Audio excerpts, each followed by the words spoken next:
about half your films on the stage, Dee, but here it is, another horror. This is my favorite. Yeah, oh really? My personal.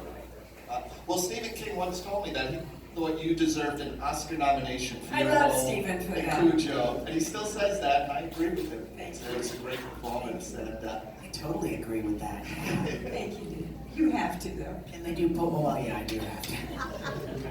so let's talk about the beginning when you first learned about the project, how it came into your laps. Were you fans of the book? Let's go back to the beginning. Okay. Well, I had done The Howling for Dan Blatt, and then E.T. came out, and so when Cujo came along, Dan called and asked me if I would like to have first crack at it. And I read the script, and of course it's like the tour de force role for a woman. And I got to scream and do all that stuff that I love to do. So that's how it came about for me.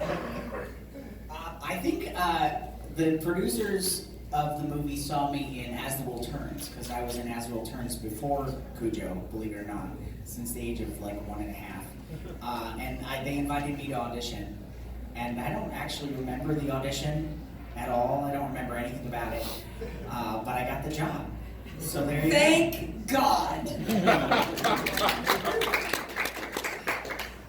I mean it. What do you mean by that? I mean, every day I woke up, I went, thank you God you gave me this kid.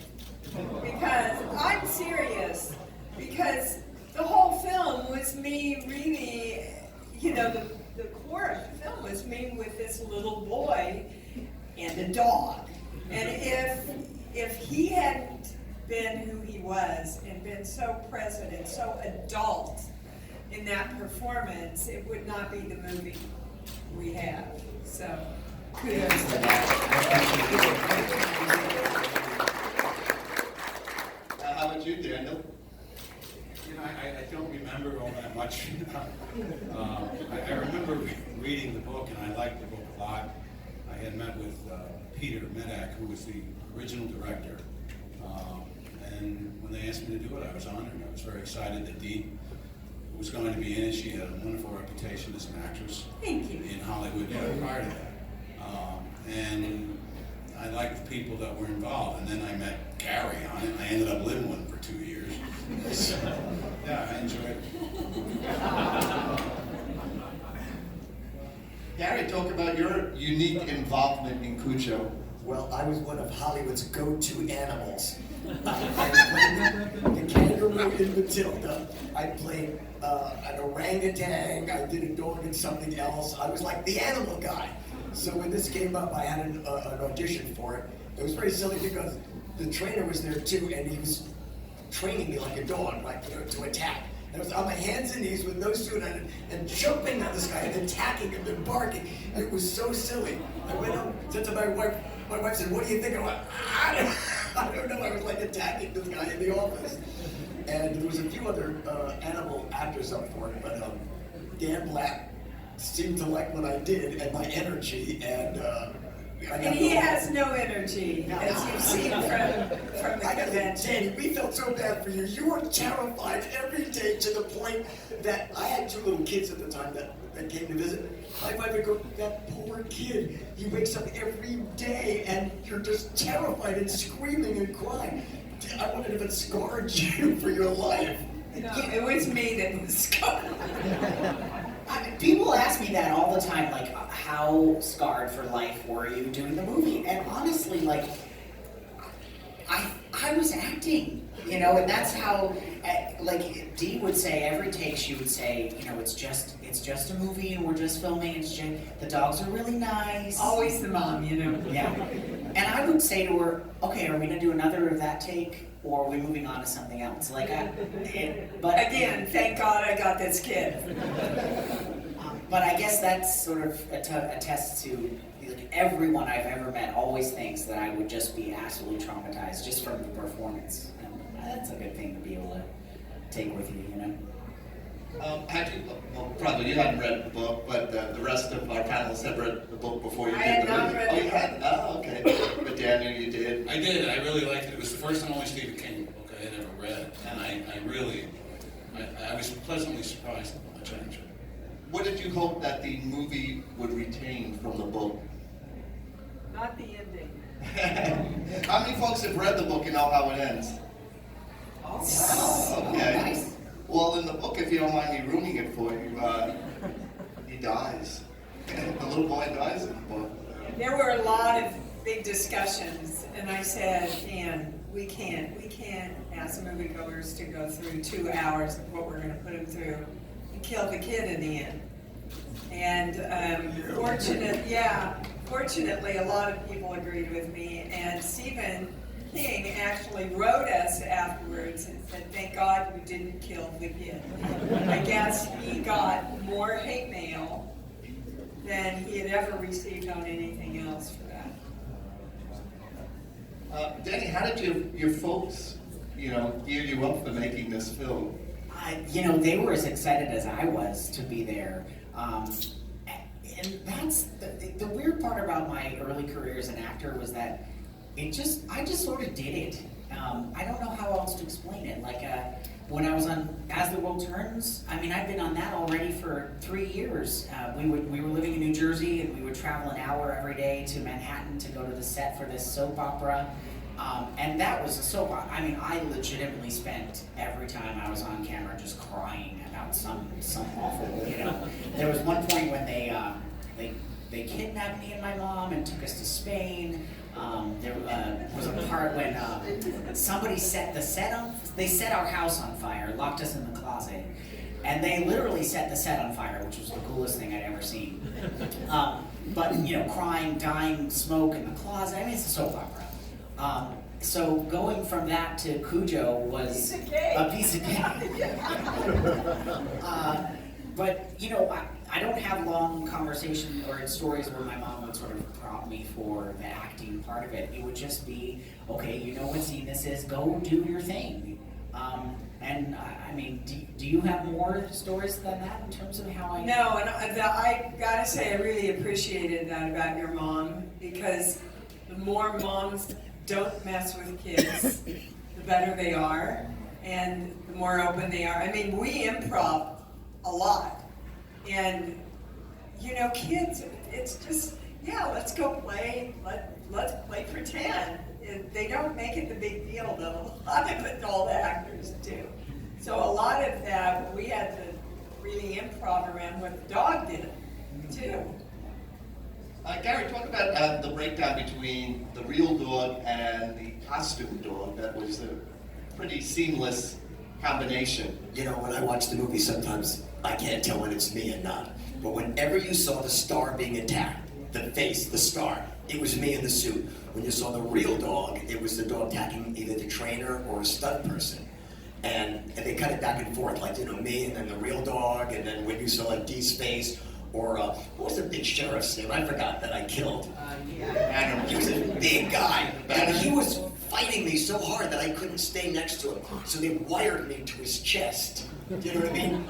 And he grabbed a hold of my head and he lifted me literally off the ground as he was thrashing about. That was you? I thought that was a dog in that scene. No, that was me thrashing me around. And then it was the real dog.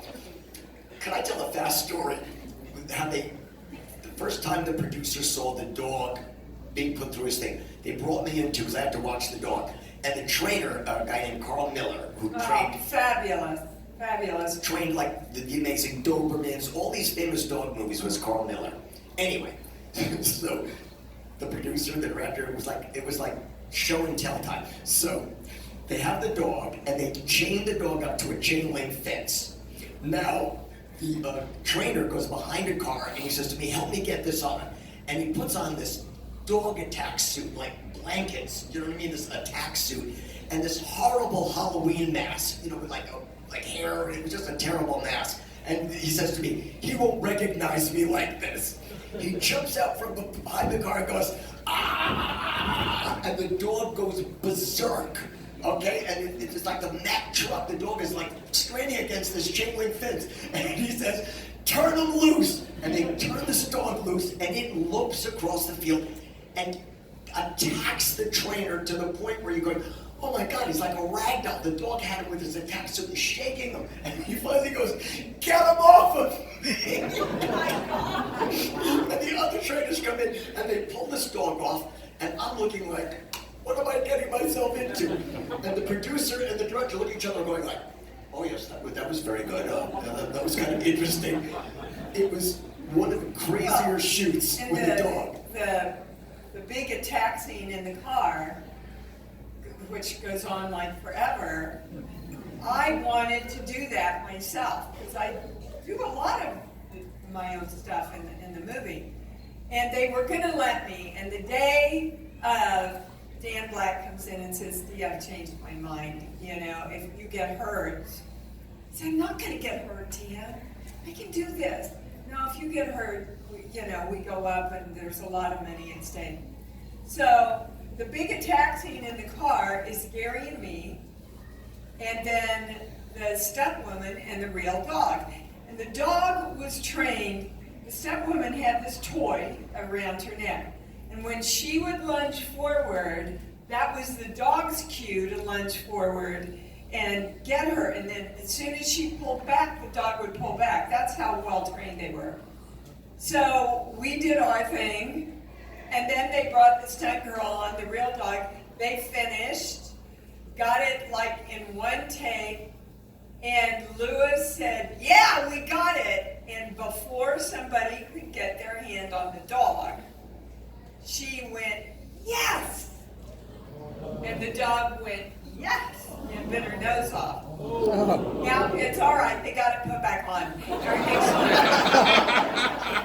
But that, Dan came up and I said, okay, just don't even say it. Right? Dan looked at you and went, that's why. Yeah, he did. And he was right. But And we all went to the hospital to visit her with Band-Aids on our noses.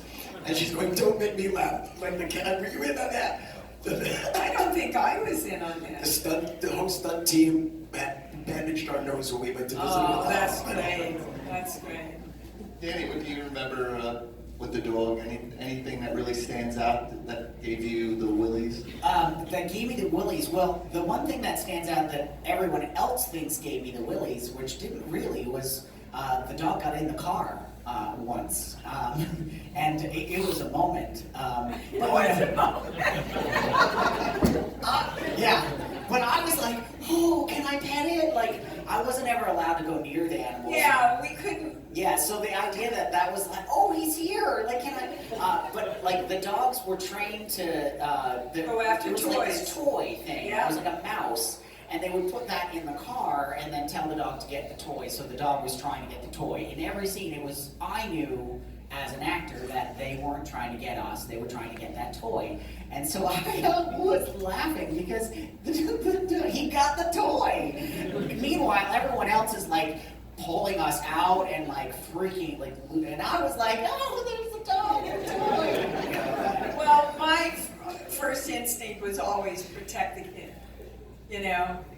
As the character NSD, protect the kid. So, but those dogs were so incredibly well trained after those toys. You'll see in the movie, if you rewatch it again, a lot of times you can see their tails wagging because it was all a big game to them.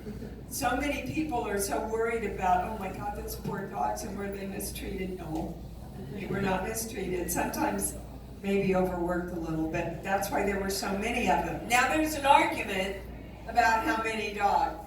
How many do you think there were? I always thought there were 3, and Cubby was the biggest dog I had ever seen in my life. And I really lucked out. I didn't have any scenes with those dogs. He was on top of me dead. This dog was Huge. something to behold.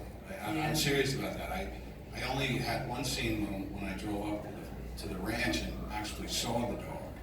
And John and Lewis had set up this great shot. And this dog came over that ridge, and I was like, dear God. That thing is huge. And if I may, for a second, I mentioned this one time before. A dog that size, to be that close to your star, a beautiful woman who's very talented, and the movie would probably not have been made. It certainly would have been a different movie had it not been for Dee. And a little boy, to be that close to that size of a dog. I know I was mauled when I was in second grade by a dog in the neighborhood. And I would always have, since then I've had a kind of thing about it, but this dog was huge. And for the stress level up for the director and Dan Blatt, it had to be through the roof. I mean, it was not an easy shoot. Like I said, I went to LA. I had never been to LA before, so while they were shooting that, I went down to LA. Yeah, I thought there were 3 dogs. Well, the last time Lewis and I were together, you said there were 8 to 13 dogs. And now, Gary, don't Maybe you they think auditioned you would have 13 known? dogs. What? Maybe they auditioned 13 dogs, but there was Mo, Cubby, Daddy, a jumping dog, and the Labrador. Well, the Labradors, yeah. In the dog suit, but they never really used The it. dog they in had, the dog suit. They had a Labrador in a dog suit. In case the St. Bernard wouldn't attack. And the dailies of that were so funny because it looked like the dog was, it had this big suit on. And at one point during the dailies, the dog is thrashing about and the head goes flying off. And you see the St. Bernard costume with the Labrador's head. And before they would be taken, and the dog's nose, the Labrador's nose would come out of the dog's costume, and you'd see his head, and the trainer would like smack it and would pull its head back. Those dailies were great. I had thought that the dog that came through the window at the end, That was I me. thought that was you. I thought Now, that see, was Lewis has a whole different story Lewis? about that. Not true. Well, I don't know, maybe there's 13 dogs in contention. Well, no, but Lewis said they finally got one of the St. Bernards to come through the window, which is an entirely different story than you told me yesterday. They would not, that dog, they tried, listen, they had put a ramp up to this window, and the dogs jumped right through it, no problem. Then they put screen where that was cut, dog jumped right through it. As soon as they put the glass, the dog would run up the ramp and stop. Well, they're not dumb. I did everything the dog was too smart to do. Like ram your head into a car door. But anyway, like each dog, there would be like take 12 and it would stop. Then one dog would run up, stop, and then just break the glass. Then they had to put the glass back in. Dog number 3, take 10, the producer went, get the kid in the suit. And I actually broke through the glass, and then they had the dog landing, and they threw a little broken glass. Well, The dog- again, it's they actually incredible went through it. editing then, Yeah. because it looks, the shot coming through the window looks like the real dog. I mean, it's the real dog. And I think we have that clip. Maybe we'll Oh, yeah? show you guys. Want to see a classic clip from Cujo? Oh, I I it's do. that scene. Well, let's turn the lights on. Let's see Right. who can find Gary. While they're queuing that up, right before the dog got in the car, the producer said to Danny, "You're safe in the car. The dog can't get in the car as long as you're in the car." And then what happened? The very next day, the dog was in the car with him. Car's broken. How does that give you a car? We don't have any image. Oh, you gotta start it over though, because the Two building. more push. Car's broken. How does that give you a car? To me. Damn this car. One more push. Oh, I can't get it. Pull.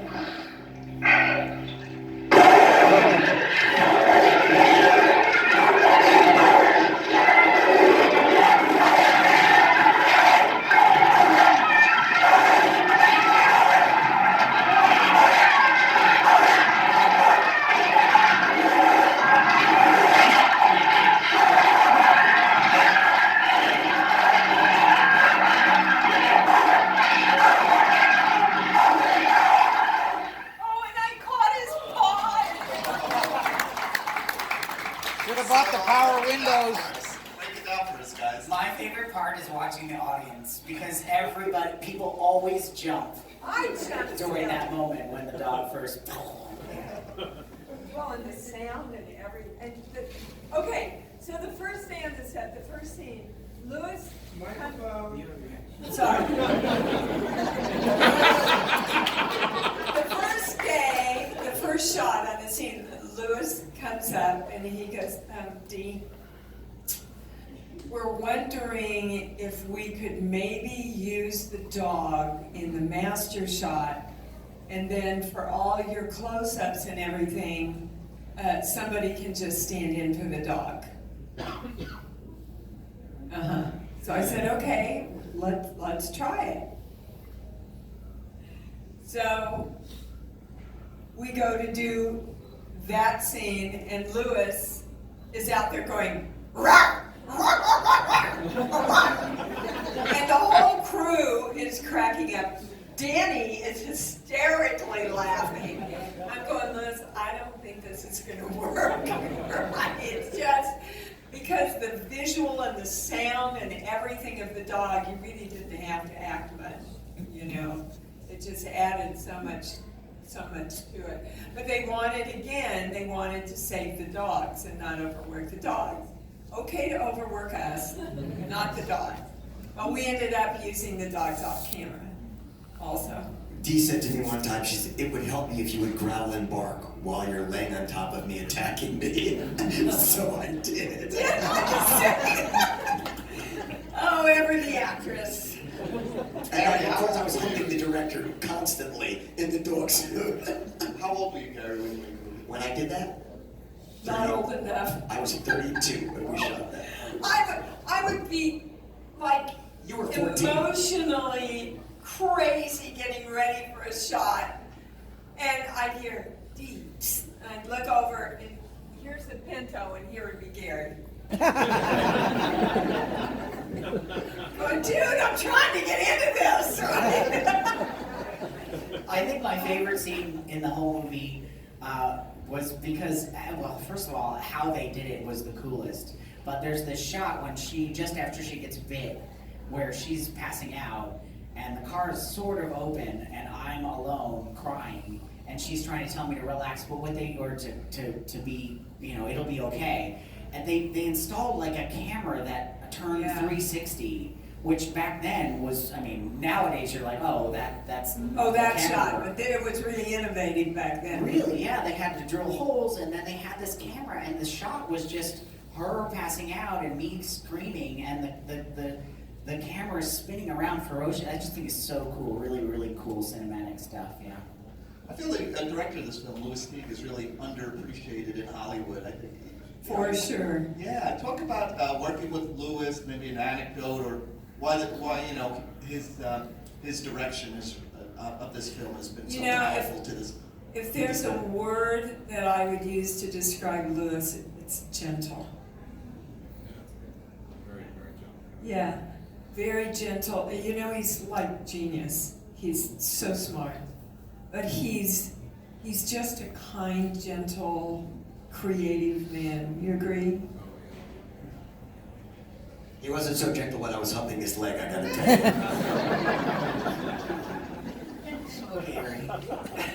I remember it, because it was a really, really difficult shoot for me.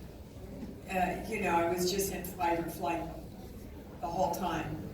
And it was very extremely cold. Yeah. Um, It's supposed to be middle of summer, sweating, but it was freezing. November in Northern California, and I looked over at Danny one time, and he's sitting there going, I said, guys, you gotta put a heater or something in the front of the car, right, for us. But it was really a tough shoot for me, and they would pick me up at 5 a.m. Sometimes I wouldn't leave set, a lot of times till 8 or 9.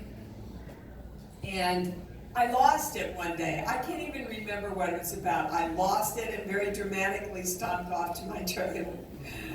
Louis had said something to me, and it just had pushed me too far. And I went to my trailer, and I was sitting there sobbing, and I hear a knock on the door, and I opened the door, and there's Louis, and he looked up at me, and he said, I'm sorry. You really don't.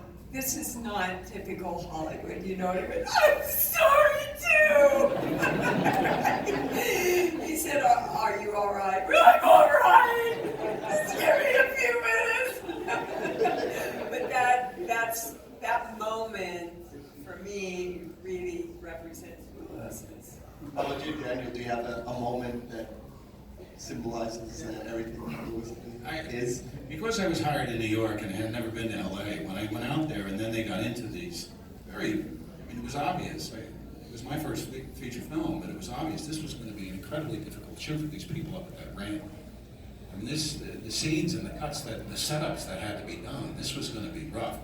So as I said, I having never been to LA, I came down for a couple of weeks while they shot that. And when I went back, I remember running into Lewis in the lobby of the hotel up in Santa Rosa, and he looked like a changed man.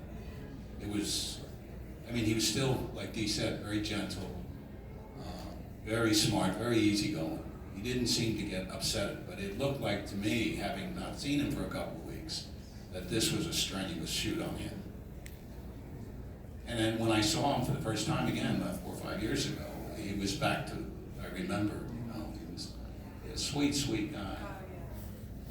Hey, how about some questions from our audience? On Cujo, we have a mic here in the front, so... Do we have a light? Yeah. Can we light up the audience so we can see it?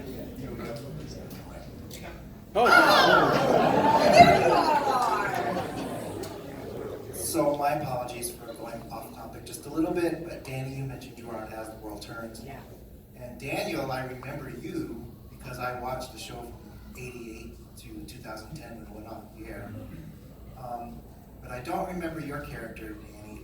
Did you play Paul Ryan? I'm the original Paul Ryan, which when I was him, his name was Paul Stenbeck, because that was the original name of Colleen Zank, and that whole, so I was the very first Paul Ryan. Cool. Thank you very much. Oh, come on, you guys. You know you have questions. Yeah, come up. Who the hell cares? I don't know. It was in parts the last time I saw it. Well, I was saying that too. Like there was at least one of them that they cut in half so that they could film, both sides, and there was one that had the engine removed so they could film all So those they could great put your shots heater when you were, in. and the heaters. And then we destroyed the other one. So I don't know. Who knew? We should have all picked up mirrors and stuff. We could sell it and be rich now. A piece of the Pinto Eye we have. Yeah. Cool. Is anybody going to talk about the dog dying? That I just let the cat out of the bag? One of the dogs died during the movie. Oh, Cubby, of that. the lead dog, the nice one, the one that we loved working with. The large dogs have a thing, it's like a gastrointestinal thing that just happens. It's called a twisted gut. And they went to the kennel one day and the A dog had died. So And then it we had to wasn't use the dog because that of was anything mean. that happened on the set. And it was nothing that they did and this was the trainer's personal dog. And his name was Cubby. And that the day that we I had was the dailies beside with Cubby, everybody was sobbing and coming up to the trainer and saying how sorry they were. And the stunt coordinator was kind of crazy. I went to shake the trainer's hand to say how sorry I was, and the stunt coordinator back in me was going, "Poor Cubby! Did they bury him in a cubby hole?" And I started to laugh, and he's going, "You're so insensitive!" And the stunt coordinator in back of me is making all these crazy Cubby jokes. But Dan was, he came to my trailer to tell me, and because I'm a huge animal lover, especially dog, and my knees kind of buckled, and he went, "You can work today, right?"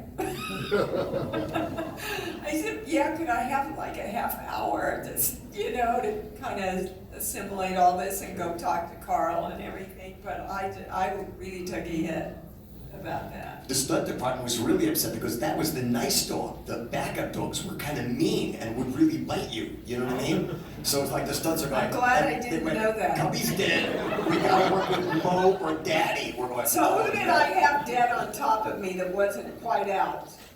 The last scene, they tranquilized the dog. They had a veterinarian there, and Oh, they my tranquilized God. him. Literally tranquilized him, and they lifted this dog up on a No. and put him on you. Yeah, and then I've got almost this 130 pounds of dead dog on me. right? And he's not quite out, and so he keeps going. And then Louis T goes, can you lift him up and down me like a fight? So I'm bench pressing this Saint Bernard dog who's going. What time the dog did that, you screamed and freaked out because the dog was like really still, and all of a sudden the dog went, "Roar," and Yeah, you because I'm like freaking into the out. scene. That's the only time I kind of went over I'm not quite in control. And when I broke the glass, they told tell me that story, yeah. I couldn't break that glass. They told me it was, Candy glass, fake glass, yeah. well, yeah, but they told, hit it really hard because we want to film it in slow motion. Hit it really hard. You can't break that glass. You can't break it. The third hit. When that scene that you saw earlier, you know, where I break it and I go, ah! The was, holy shit, what happened? So then I'm standing there, and we had rehearsed the whole thing through so we knew where we were going, but there's a minute there where this side of my head is going, get the kid, you broke the glass, the dog's coming, get the kid, and I'm going, I'm not supposed to go in there now. I wasn't supposed to break the glass. Get the kid! But you can't drag the kid over the glass. Get the kid! You know? So I go in, and instead of, because I was supposed to drag him out, and I'm going, I can't drag the kid out over the glass. So that's why there's this stupid waddle that I do to try and hold him up. And I get out, I still don't hear cut. So we run all the way up to the house. Finally, I hear cut. And Dan Black comes running in and says, are you okay? Are you okay? Well, I ripped my arm with the glass. The gun wasn't it that the plastic part of the gun had broken off, and that's what hit the glass, and then that plastic part is what cut you, is what I had. I don't, all I know is, you know, and Dan says, oh my God, somebody, you know, bring in a medic. And she put a bandage on that was kind of the same color of my arm. And he said, we can do it one more time, right? Because we're losing the light before you go to the hospital. And we did. We did. I was actually in the car underneath the glass when she broke the glass. And that was really scary. That's one of the I was laying there. Because I went in and got it. Yeah, that was pretty scary. Because I also knew she can't break it. No, we're good. They're gonna change it out in the next one. She can't break it. Next thing I know. I swear to God, I think everybody behind the camera was like, shit. And yet saying, keep going. Yeah, I guess. We have some questions. Actually, it's a comment. In 1988, I had 3 sons, 5, Start 7, and 9. Start over. Okay, 1988, I had 3 sons, 5, 7, and 9. And my husband used to work graveyard and overnight, and so I was basically the mom. When I saw that movie, somehow I said, my God, I'm a mom. I can do this as long as a big ass dog doesn't come into my life, right? But it just overwhelmed me with the motherhood, Thank power you. of motherhood. Yes, thank You you. will do whatever it takes to save Whatever. your children. And so for that, thank you. Thank You're you. still Thank the you. best. Nicest compliment you gave me. And my 2 boys brought me to this thing. Thank you. Yay!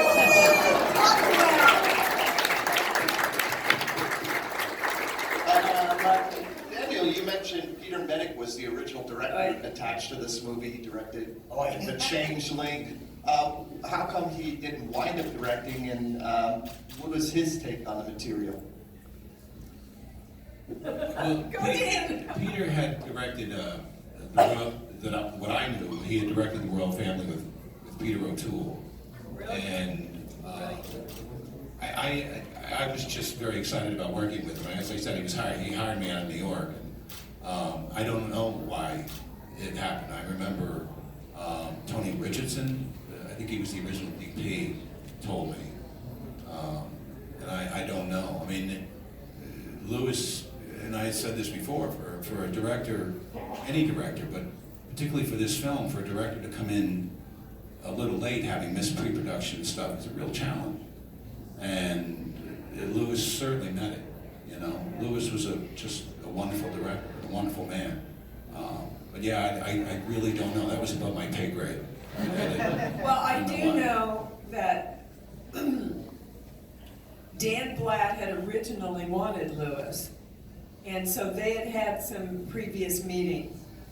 And then other financiers came in and brought in Peter, and we got there the first day when I arrived, and I don't know, Peter just had an entirely different vision than I signed on for. He saw all this sexual stuff throughout the whole movie. He wanted me to wear a kind of a see-through blouse without a bra, and I'm going, no, I did E.T., okay? I don't do stuff like that. And I went to Dan, and Dan went, what? So it sounded like they didn't really have a lot of production meetings, or weren't on the same page. I don't, but that's the story I got. And so, because we all know that Peter Maddock's a brilliant director, there's no disputing that. But just not for this film. Wait a minute, that first week heads were rolling, and it was like a real insecure because they fired one of the actors that played the owner of Cujo before they brought Nils Watson in. There was another actor that had the role. It was about 3 people, and even, I think, within the DBI, I knew Jan Duban, who became the director. Wasn't he the second? No, he was the DP that they brought in. Yeah. But there was like 4 people that got fired that first week, and a lot of us were looking at each other going, like, who's next? You know, but because a whole contingent went with Peter Medic, you know. Question here. Yes, just 2 questions actually. One for Gary. You almost about answered the question. I thought the big guy that you were tussling with in your Cujo suit was Nils Watson. No, that's the no one. That was the Nils Watson was like the owner of Cujo. I'm talking about the sheriff that came and that died in the barn. Now it looks like when you watch the scene, it looks like you're almost doing a dance with him. My feet were off the ground. He was thrashing me around. Killer tango, I guess. Somebody Google who the sheriff was. Yeah, that's a great question. It wasn't Robert Craighead, was it?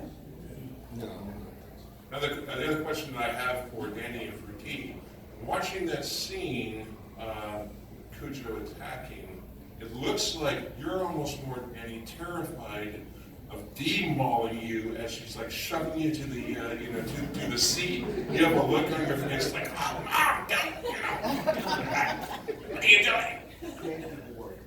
Sandy Ward. Did you survive that, with a fair amount of bruises?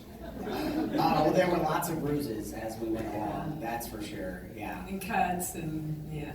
Yeah, but that's part of the nature of it. And we were so in it too that, you don't even know that stuff's happening because you're so in the moment. Yeah. You know it the next day. Yeah. I can tell you I blew out my adrenals.